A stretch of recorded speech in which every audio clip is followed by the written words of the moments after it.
आज हम आपके लिए लेकर हाजिर हुए हैं कुछ ऐसे टिप्स जिसके जरिए आप अपने आप को हेल्दी बना सकते हैं। लेकिन इसके लिए आपको क्या करना होगा, किस किस योग के जरिए, कौन कौन से ऐसे आसन हैं जिसके जरिए आप अपने आप को हेल्दी, फिट और फाइन रख सकते हैं। इस पर ज्यादा बातचीत के लिए इस वक्त हमारे साथ मौजूद हैं खास मेहमान डॉक्टर आंचल महेश्वरी। आपका बहुत बहुत स्वागत है मैम। नमस्ते। डॉक्टर आंचल महेश्वरी से आज हम जानने की कोशिश करेंगे योगासन के बारे में, योग के महत्व के बारे में, और साथ ही देखेंगे कुछ ऐसे योग के आसन जो डे टू डे लाइफ में करने बेहद जरूरी हैं। जाहिर है लोगों के पास वक्त नहीं है और ऐसे में बहुत देर तक कोई एक्सरसाइज करना, या फिर अगर आप जिम जाते हैं या फिर अगर आप योग करते हैं तो आपके लिए टाइम ड्यूरेशन बहुत ज़्यादा अगर हो जाता है और आपको ऐसा लगता है कि ये बहुत टाइम टेकिंग है, हमें घर में भी और सारे काम हैं, ऑफिस में भी काम निपटाने हैं, ऐसे में हर उन योगासन के बारे में आज हम बात करेंगे जो हम डे टू डे लाइफ में डेली बेसिस पर आसानी से कर सकते हैं।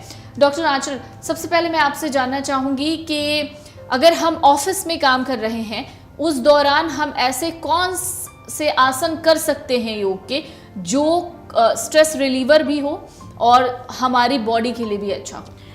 देखिए पल्लवी जी, हमारी आयुष मिनिस्ट्री ने एक प्रोटोकॉल तैयार किया है जिसमें कुछ आसन उन्होंने इंक्लूड करे हैं और बहुत ही प्यारा प्रोटोकॉल है मैं बोलूँगी। उसमें क्या है कि उसमें कुछ आसन ऐसे दे रखे हैं कि आप ऑफिस में बैठे हैं, आपने खाना खाया हुआ है, आप तब भी कर सकते हैं, आपको स्ट्रेस रिलीफ मिलेगा, आपको तुरंत पेन से भी आराम मिलता है। सबसे पहले मैं उन्हीं आसन पे फोकस करना चाहती हूँ जिसमें हम नेक रोटेशन के बारे में बात करेंगे। नेक रोटेशन की बात करेंगे और जाहिर है नेक रोटेशन के लिए हमारे साथ इस वक्त जुड़ी हुई हैं गुरमीत, जो कि योगा ट्रेनर हैं। Neck rotation ma'am, neck rotation के में सबसे पहले हम इंक्लूड करते हैं नेक का फॉरवर्ड बेंड एंड नेक का बैकवर्ड बेंड। नेक का फॉरवर्ड बेंड करने के लिए हम सबसे पहले अपने नेक को आगे की तरफ इनहेल करते हुए वापस नीचे आएंगे, अपना चिन टच करेंगे अपने नेक से, फिर बैकवर्ड बेंड, धीरे धीरे बैकवर्ड बेंड एंड फिर वापस आएंगे। इसमें ब्रीदिंग का बहुत इंपॉर्टेंस है। इसे 2 राउंड्स हम करेंगे। देन हम करेंगे नेक का साइडवेज बेंड, नेक को पहले राइट साइड में bend, then towards the left, then धीरे धीरे वापस आएंगे। इसके हम 2 राउंड्स करेंगे। फिर धीरे से हम नेक को पूरा क्लॉकवाइज रोटेट करेंगे। धीरे धीरे एक्सहेल करते हुए नेक को रोटेट करेंगे वापस एंड सामने की तरफ देखेंगे। फिर से करेंगे 1 राउंड और। इनहेल करते हुए पीछे जाएंगे एंड एक्सहेल करते हुए धीरे धीरे से वापस आएंगे।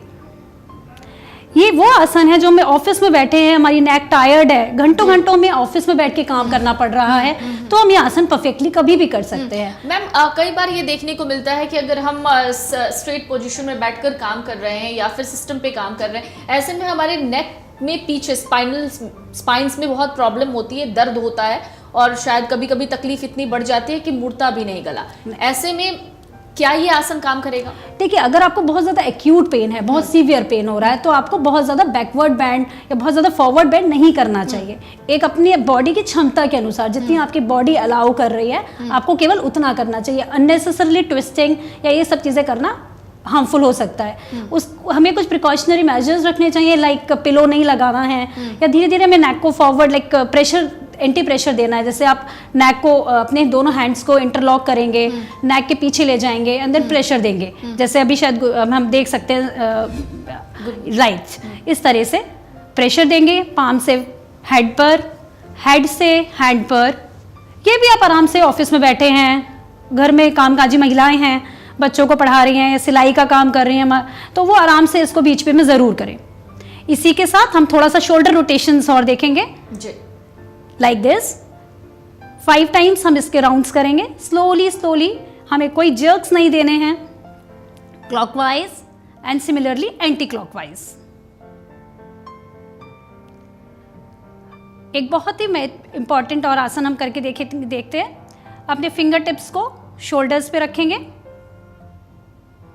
एंड देन दोनों एल्बोज को टच करते हुए पूरा क्लॉकवाइज रोटेट करेंगे, कोशिश करेंगे जितना हम टच कर सके, लाइक दिस 3 राउंड्स। और फिर उसके बाद इसी के साथ अपोजिट डायरेक्शन में करेंगे। अगर हमारी नेक में पेन नहीं है, बैक एक नहीं है, सर्वाइकल नहीं है, तो ना हो, आजीवन ना हो, तो उसके लिए हेल्दी पर्सन को भी ये करना चाहिए, और जिसको ये प्रॉब्लम है उनको तो ऑब्वियसली करना ही चाहिए। जितने भी आईटी प्रोफेशनल्स हैं उनको ये आसन बहुत इंपॉर्टेंट रोल प्ले करते हैं उनकी लाइफ में। ऐसे हमने काफ़ी देखा है, अपनी प्रैक्टिस में देखा है, या हम हर एक को बताते हैं मेडिसिन के साथ साथ सर्वाइकल के प्रॉब्लम्स वाले वो इन आसनों को ज़रूर करें, उनका रिजल्ट कहीं ज़्यादा बेटर मिलता है। और जब मेडिसिन आपकी ख़त्म भी हो जाती हैं या हमने कह दिया आई मीन मेडिसिन का रिक्वायरमेंट नहीं है, लेकिन अब आसनों को करना ना छोड़े, उन्हें रेगुलर बेसिस पे करते रहें। एक और कॉमन प्रॉब्लम मैम, अगर हम ऑफिस वर्क की बात कर रहे हैं या फिर किसी ऐसी जगह की बात कर रहे हैं जहाँ पर हम अपने आप को बहुत ज़्यादा फिजिकली इन्वॉल्व नहीं कर रहे, बस बैठा बैठा हुआ ही काम है और 24 घंटे हमने बैठने में ही बिता दिए, ऐसे में बेली फैट की जो समस्या होती है वो सबसे ज़्यादा देखने को मिलती है। चाहे वो लड़का हो या फिर लड़की, महिला हो या पुरुष, कम उम्र में भी आ जाता है वो बेली फैट, या फिर एक अधेड़ उम्र में भी बेली फैट आ जाता है। ये वाकई हेल्थ के लिए भी खराब होता है, बतौर डॉक्टर आप ये बात जरूर कहेंगे, लेकिन इससे निपटने के लिए क्या कौन सा ऐसा योग या आसन है? बेली फैट कम करना आजकल हर एक को ही चाहता है, बहुत इंपॉर्टेंट प्रॉब्लम हो गई है। बेली फैट करने के लिए अगर योगासन डेली 7 से 10 मिनट के लिए भी कर लिया जाए तो आपको बेली फैट से काफ़ी मुक्ति पा सकते हैं। उसके लिए कुछ आसनों पे मैं फोकस करना चाहती हूँ, जैसे हम उसके लिए लेट जाएंगे, एंड लेटने के बाद एक आसन है अर्धहलासन।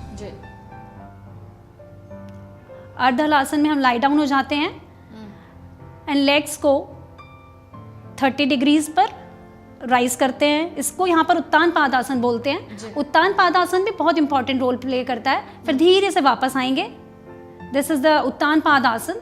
ये थाई का फैट, बेली फैट में हेल्पफुल है। फिर एक बार और, अब इसको हम अर्धहलासन के फॉर्म में करेंगे। अर्धहलासन में हम वापस अपने लेग्स को 90 डिग्रीज के पोज पर लेके जाते हैं। हम देख सकते हैं बेली फैट कम करने के लिए 90 डिग्रीज पर हम अपने लेग्स को लेके जाएंगे एंड लाइक दिस। फिर वापस लेके आएंगे। प्रेशर नहीं देना है, जर्क नहीं देना है, इस चीज़ का बहुत ध्यान रखना है। अगर इसके हम अपनी क्षमता के अनुसार 10 राउंड्स कर लें तो बहुत ही फायदा। 15 डेज में हम देख सकते हैं कि हमारा बेली फैट कम होना स्टार्ट हो जाता है।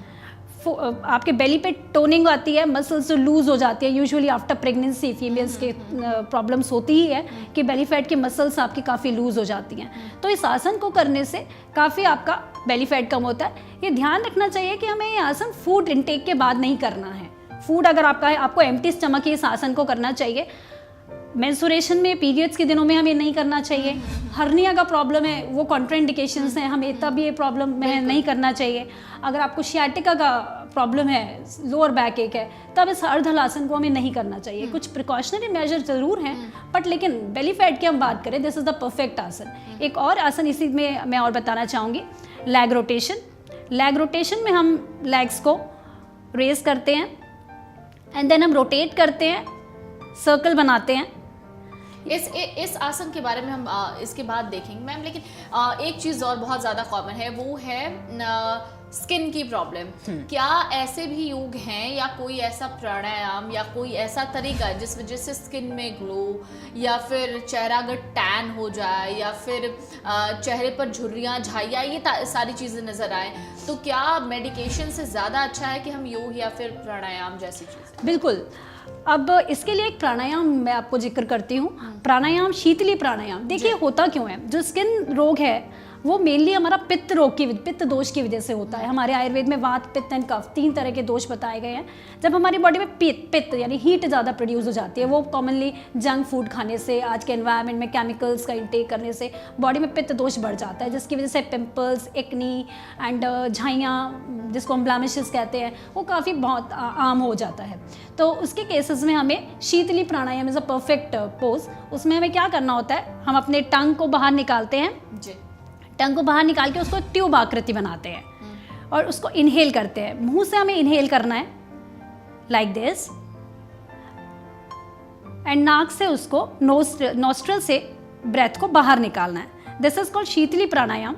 ये ब्लड प्रेशर के लिए, स्किन के लिए, एसिडिटी के लिए, उन सभी तमाम परेशानियों के लिए परफेक्ट आसन है, परफेक्ट प्राणायाम है जो पित्त बढ़ने से होती हैं, गर्मी के कारण होती हैं। आज के टाइम जैसे समर सीजन हो चल रहा है, तो हम हर एक मतलब पेशेंट को ये बताते हैं कि जिनको भी हीट स्ट्रोक का प्रॉब्लम है, अगर उनको ये प्राणायाम किया जाए, शीतली प्राणायाम किया जाए, तो काफ़ी वो आराम से बच सकते हैं इन सारी प्रॉब्लम से। जी, बालों की अगर बात करें, बाल टूटने के का जो प्रॉब्लम है वो बहुत कॉमन देखने को मिलता है। अब पहले एक टाइम था जब हम कहते थे कि उम्र बढ़ गई तो बाल टूट रहे हैं, अब कम उम्र में भी बाल टूट रहे हैं। ऐसे में मैम कोई ऐसा आसन या कोई ऐसा तरीका, क्योंकि अब तक बहुत से लोग नाखूनों को रब करने का काम करते थे, तो क्या ये तरीका भी सही है या फिर इसके अलावा कोई ऑप्शनल तरीका भी है योग में? नाखूनों को रब करने से भी काफ़ी हद तक बालों में आराम पाया जा सकता है। इसके साथ साथ नाड़ी शोधन प्राणायाम है। नाड़ी शोधन प्राणायाम से होता क्या, हमारे जो आज के टाइम पे बाल झड़ने का रीज़न क्या है? एक स्ट्रेस आम समस्या बनकर रह गई है। नींद कंप्लीट ना होना बहुत कॉमन है, जिसकी वजह से हेयर फॉल बहुत कॉमनली होता है। हम अगर नाड़ी शोधन प्राणायाम करें, अनुलोम विलोम प्राणायाम करें, तो उससे काफ़ी हद तक हम इस हेयर फॉल की समस्या से निजात पा सकते हैं। हेयर फॉल ही नहीं, even dandruff, greying of hairs, इन सब में जो ये अनुलोम विलोम प्राणायाम है काफ़ी हेल्पफुल है। हम इसमें राइट हैंड से बंद करते हैं अपना नॉस्ट्रिल को, एक नॉस्ट्रिल से इनहेल करते हैं, क्लोज करते हैं दूसरी नॉस्ट्रिल से, एंड देन एक्सहेल करते हैं लाइक दिस। इसी तरह सिमिलरली हम इसको दूसरी नॉस्ट्रिल से करते हैं। लेफ्ट हैंड से राइट नॉस्ट्रिल को प्रेस किया, दाहिनी नॉस्ट्रिल से ब्रीद इन किया, देन आउट किया। हमें स्लोली करना चाहिए। बिगिनर्स इसको धीरे धीरे करें, जैसे जैसे आपका इंप्रूवमेंट होता रहता है इसका फिर एक अनुपात होता है 1:2 रेशो। लाइक आपको इनहेल 1 रेशो में करना है। अगर आप 1 मिनट के लिए इनहेल कर रहे हैं या 30 सेकंड के लिए इनहेल कर रहे हैं, तो 60 सेकंड के लिए आपको वो ब्रेथ को आउट करना है। ये इसका एक परफेक्ट तरीका होता है। लेकिन बिगनर्स के लिए मैं बताना चाहूँगी, अगर वो सिंपल भी तरीके से कर रहे हैं, इनहेल कर रहे हैं, एक्सहेल कर रहे हैं, तो उन्हें काफ़ी बेनिफिट मिलेगा। बिल्कुल। मैम, अब हम आयुर्वेद पर आते हैं। योग के साथ आयुर्वेद का रिलेशन ज़रूर जानना चाहेंगे हम। देखिए, आयुर्वेद और योग दो अलग अलग चीज़ें नहीं हैं। आयुर्वेद एंड योग दो सिस्टर कंसर्न है, दो एक ऐसी बहनें हैं जिनको अलग ही नहीं किया जा सकता। दोनों का ओरिजिन एक ही है, वेद ओरिजिन है, भारत से ही ओरिजिन है। जिस तरह से हमारे प्रधानमंत्री मोदी जी ने इंटरनेशनल योगा डे मनाया है, एक टाइम पे ऐसा आएगा कि आयुर्वेद के लिए भी लोग उतने ही जागरूक होंगे। तो इसके लिए हम बोलना चाहेंगे, सब आयुर्वेद क्या 3 सिद्धांत है, वात पित्त कफ, 3 दोष हैं मेन। तो उन तीनों दोषों के आधार पर हम अगर आसन प्राणायाम को भी डिवाइड कर दें कि किस प्रकृति वाले को कौन सा आसन करना है, तो कुछ अलग ही मजा वाली बात आ सकती है। जैसे वात प्रकृति वालों के जो प्रकृति रहती है वो थोड़े चलायमान होते हैं, हर एक चीज़ को थोड़ा जल्दी जल्दी करते हैं। तो ऐसे लोगों के लिए प्राणायाम या सन सैल्यूटेशन, सूर्य नमस्कार थोड़ा धीमी गति से कराए जाएं, तो उनके लिए बहुत फायदेमंद होगा। सिमिलरली जैसे हम पित्त प्रकृति वालों की बात करें, पित्त प्रकृति वालों को हमने बात करी भी शीतली प्राणायाम की, हेयर फॉल के लिए शीतली प्राणायाम उनके लिए भी बहुत अच्छा फायदा कर सकता है। सिमिलरली कफ वाले जो होते हैं वो थोड़े से गंभीर होते हैं, थोड़ा धीरे धीरे काम करने वाले होते हैं। अगर ऐसे लोगों को हम थोड़ा सन सैल्यूटेशंस हो गए या जितने भी आसन प्राणायाम हो गए, उनको हम थोड़ा क्विक जल्दी तरीके से कराएं, तो उन्हें कफ प्रकृति में जितनी समस्याएं हैं उन्हें काफी लाभ मिलेगा। मैम, एक चीज और, जो बिगिनर्स की आपने बात कही है, जो बिगिनर्स होते हैं उनको मालूम नहीं होता कि उनको स्टार्टिंग कहाँ से करनी है। कोई एक ऐसा बेसिक आसन जो सबको करना चाहिए, डेली बेसिस पे करना चाहिए, चाहे वो कहीं भी हो, घर पे हो, ऑफिस में हो, कहीं भी हो, वो करना जरूरी हो और बहुत आसान हो सकता है? बिल्कुल, डीप ब्रीदिंग अपने आप में बहुत ही इंपॉर्टेंट चीज़ है। आप कुछ नहीं जानते हैं, कई पेशेंट्स हमारे पास है, कई लोग ऐसे आते हैं जिन्हें हमें मालूम ही नहीं कि करना क्या है। गहरी लंबी सांस लें एंड एक्सहेल करें, इनहेल करें, एक्सहेल करें। ये अपने आप में आपकी पूरी बॉडी को शुद्ध करेगा। वॉक करें, रनिंग करें। शवासन एक बहुत ही ऐसा आसन है कि जो सबको ही कर सकता है। वज्रासन, बहुत सारे ऐसे आसन हैं जो बिगिनर्स भी कर सकते हैं। खाना खाने के बाद हर एक कोई वज्रासन करे, डाइजेशन अच्छा होगा। अगर आपका डाइजेशन अच्छा है तो आपको कोई समस्या होने ही वाली नहीं है।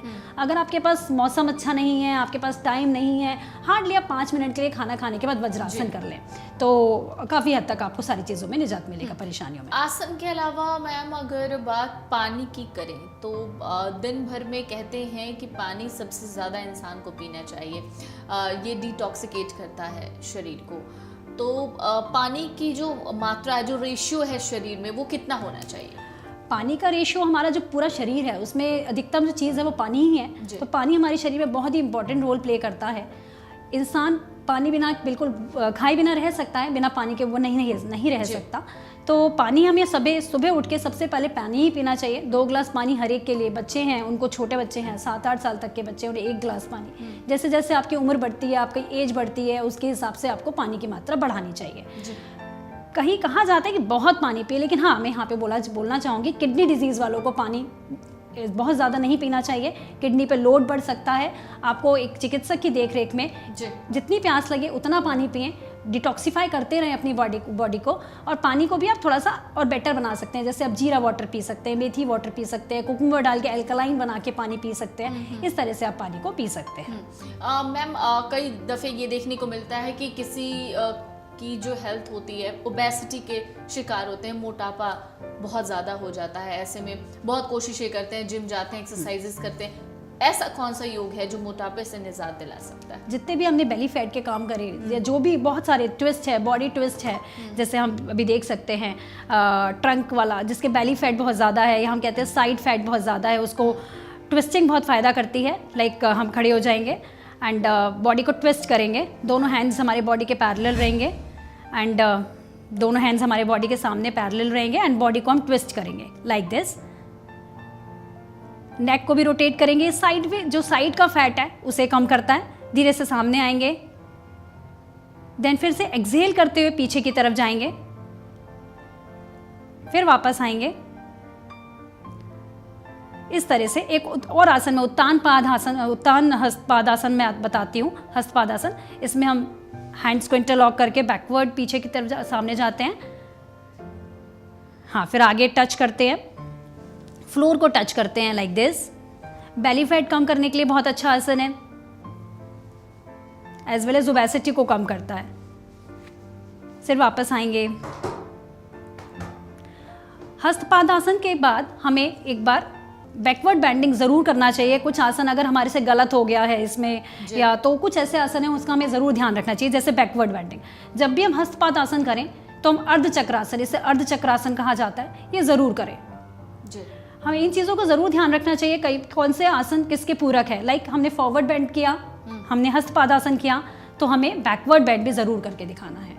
मैम ये जो आसन है, जो हस्तपादासन जिसकी बात आप कर रही हैं, इसमें जो हाथों को टो तक छूने की जो क्रिया है, कई दफ़े ऐसा होता है बहुत से लोग, उनकी बॉडी में इतनी इलास्टिसिटी नहीं होती कि वो टो तक छू पाए, तो ऐसे में वो सोचते हैं कि शायद हम ये नहीं कर पाएंगे तो छोड़ दो। उनके लिए आप नहीं, बिल्कुल भी नहीं।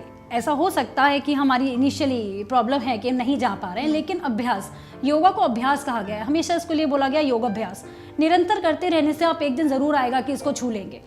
आप स्टार्ट करेंगे, बिगनिंग में आप देखेंगे कि आप वहाँ तक नहीं पहुँच पा रहे हैं, धीरे धीरे हाथ ऊपर करके फिर वापस नीचे लेके आएंगे अपनी कैपेसिटी से। लेकिन ज़बरदस्ती नहीं करना है, अपनी बॉडी को अननेसेसरली स्ट्रेन नहीं देना है, फ़ायदे की बजाय नुकसान भी हो सकता है। तो हम आराम से, योगा हमेशा आराम से, प्यार से, सुख से, इस तरह से किया जाता है। जी, खाना खाने के बाद और खाना खाने से पहले क्या ऐसे कोई योगाभ्यास हैं या फिर ऐसा कोई योगासन है जो करना बेहद ज़रूरी है? बिल्कुल, खाना खाने के बाद एक वज्रासन बहुत इंपॉर्टेंट होता है जो हमें करना चाहिए, और एकमात्र ऐसा आसन वज्रासन ही है जो खाना खाने के बाद हम लोग कर सकते हैं। हम देख सकते हैं वज्रासन के लिए हमें बैठते हैं, लेग्स हमारे दोनों हमारे बटक्स के नीचे रहेंगे, हम लोग टोज पर बैठते, हाँ टोज हमारे फ्लोर पर, हील्स के बीच में, और हाथ हमारे दोनों थाइस पर, कमर सीधी। ये पाचन प्रणाली के लिए, डाइजेस्टिव सिस्टम के लिए बेस्ट आसन माना जाता है। आप खाना खाने के बाद वॉक नहीं कर पा रहे हैं, घूमने नहीं जा पा रहे हैं, तो वज्रासन है। वज्रासन की कितने देर तक, खाना खाने के कितनी देर तक, 1 मिनट 2 मिनट या कुछ सेकेंड्स? नहीं, खाना खाने के बाद आप ये आराम से 3 से 5 मिनट तक इस आसन में बैठ सकते हैं। जी, आराम से आप बैठिए। जो आपका इसमें ब्रीदिंग रहेगा वो नॉर्मल इनहेल, नॉर्मल एक्सहेलिंग रहेगा इस आसन में, ये खाना खाने के बाद। और कोई भी आसन प्राणायाम करने के बाद हमें 30-35 मिनट्स बाद हम भोजन कर सकते हैं। मात्र ये आसन ऐसा है जो हमें भोजन करने के बाद हम इसको कर सकते हैं, बाकी आसन हमें पहले करने चाहिए। जी मैम, एंजाइटी की अगर बात करें, नींद ना आना, ये सबसे बड़ी प्रॉब्लम है, इसके लिए क्या करना चाहिए? एंजाइटी के लिए काफ़ी सारे आसन हैं, सारे ही आसनों का हमारे योगा में पतंजलि जो हमारे हैं उन्होंने मानसिक इस पे बहुत अच्छा प्रभाव बताया है। जितने भी आसन हम बात करेंगे, जैसे प्राणायाम की इसमें हम ज़्यादा इंपॉर्टेंस लेते हैं, अनुलोम विलोम प्राणायाम, भ्रामरी प्राणायाम हो गया, शीतली प्राणायाम हो गया, कपालभाति, सारे ही प्राणायाम मानसिक जितनी भी व्याधि हैं, एंग्जाइटी है, स्ट्रेस है, अवसाद है, उन सब में बहुत फ़ायदा करते हैं। तो क्या ये कह सकते हैं मैम कि हम जितने भी प्राणायाम करते हैं वो सारे एक दूसरे से कोरिलेट होते हैं? ऐसा नहीं है कि वो प्रॉपर प्राणायाम सिर्फ और सिर्फ उसी चीज़ के लिए है, सब मर्ज है इसमें। बिल्कुल, सब हमारी पूरी मेंटल, पूरी बॉडी पे कोई एक आसन ऐसा नहीं है कि केवल हमने ये आसन किया आपके बैक में ही फ़ायदा करेगा। आपका स्पाइन ठीक है, आपकी जो ब्रीदिंग है आप वो आपकी इस तरह से अंदर अब बाहर आ रही है कि आपकी पूरी बॉडी के लिए, माइंड, बॉडी एंड सोल, तीनों चीज़ों के लिए योगा काम करता है। मैम अब आयुर्वेद पर आते हैं। क्या आयुर्वेदिक मेडिसिन या आयुर्वेदिक जो पदार्थ होते हैं जिन्हें हम बीमारियों के लिए इस्तेमाल करते हैं या बाकी चीज़ों के लिए इस्तेमाल करते हैं, ये बहुत ज़्यादा इफेक्टिव होते हैं होम्योपैथिक या एलोपैथिक से? ऐसा नहीं है कि कौन ज़्यादा इफेक्टिव है, सबकी अपनी लिमिटेशंस हैं और सबके अपने फ़ायदे हैं। आयुर्वेद में ज़रूर मैं ये बोलना चाहूँगी, कोई ऐसा रोग नहीं है जिसका इलाज संभव ना हो। बिना किसी साइड इफ़ेक्ट के अगर सही तरीके की बनी हुई दवाइयाँ ली जाएं तो आयुर्वेद में वो ताकत है कि वो हर बीमारियों का इलाज कर सकता है। तो क्या आयुर्वेदिक मेडिसिन कभी भी साइड इफेक्ट नहीं करते? अगर वो सही मात्रा में और सही तरीके से बनी हुई ली जाएं तो कभी वो साइड इफ़ेक्ट उत्पन्न नहीं करती हैं। बिल्कुल मैम, ये ज़रूर हम आपके ज़रिए अपने दर्शकों को बताना चाहेंगे कि योग कितना ज़रूरी है और योग पर कितना फोकस किसी भी मनुष्य को करना चाहिए अपने आप को फिट रखने के लिए। योग बेहद ज़रूरी है। योग केवल विकारों के शमन के लिए नहीं, अगर आप बीमार हैं केवल उसकी शांति के लिए नहीं, आपके अपने वेलनेस को मेंटेन करने के लिए योगा ज़रूरी है। आज हमारे भारतवर्ष ने योगा को शायद बाद में अपनाया, लेकिन जो बाहर के देश हैं वो इतना ज़्यादा इम्पोर्टेंस दे रहे हैं योगा को कि लोग जो बाहर से आके यहाँ पर आते हैं तब वो योग करना प्रारंभ करते हैं। योग को इतनी इंपॉर्टेंस दी गई है। आज के टाइम पे हम लोग देखते हैं न्यूज़पेपर्स में आए दिन आता है कि योगा टीचर्स रखे जाएंगे, चिकित्सा बच्चों के सिलेबस में योगा होगा, और यही चीज़ इंपॉर्टेंस है। अगर बच्चों को योगा सिखा दिया गया तो जो हमारी आगे की बच्चे ही हमारे भविष्य हैं, तो बच्चे ठीक हो गए, उन्होंने योगा प्रारंभ कर दिया तो सब चीज़ें ठीक हो ही जाएंगी। ऑब्वियसली, बिल्कुल। तो अगर आप ये सोचते हैं कि अगर आपको कोई भी बीमारी हो जाती है तो आप भाग कर डॉक्टर के पास जाते हैं और वहाँ पर एलोपैथी या होम्योपैथिक की दवाइयाँ लेकर ये सोचते हैं कि अब हम सही हो जाएंगे या फिट हो जाएंगे या फिर हम अब स्वस्थ रहेंगे, तो ये ज़रूरी नहीं है, क्योंकि इसके लिए आपको सबसे पहले योगाभ्यास करने होंगे, आपको योग आसन करने होंगे और ये आसन आपको सेहतमंद बनाएंगे, फिट बनाएंगे। अगर आप सारे योग नहीं कर सकते, अगर आप मुश्किलों वाले योग नहीं कर सकते तो इस प्रोग्राम में जो हमने आपको बेसिक योगासन दिखाए हैं जो कि आप रोज़मर्रा की ज़िंदगी में कर सकते हैं, कहीं भी, स्कूल, ऑफिस या फिर घर पे, ये आसन आपको यकीनन फ़ायदा पहुंचाएंगे। फिलहाल मैम, आप हमारे साथ जुड़ी, इतनी बेहतरीन जानकारी आपने हमारे दर्शकों को दी, बहुत बहुत शुक्रिया आपका। धन्यवाद। आप तमाम लोगों का बहुत बहुत शुक्रिया। ज़्यादा जानकारी के लिए आप कमेंट बॉक्स में कमेंट करके सवाल पूछ सकते हैं। नमस्कार। अगर आप ये वीडियो YouTube पर देख रहे हैं तो हमारे चैनल को सब्सक्राइब कर बेल आइकन दबाएं और Facebook पर देख रहे हैं तो हमारे पेज को लाइक करें।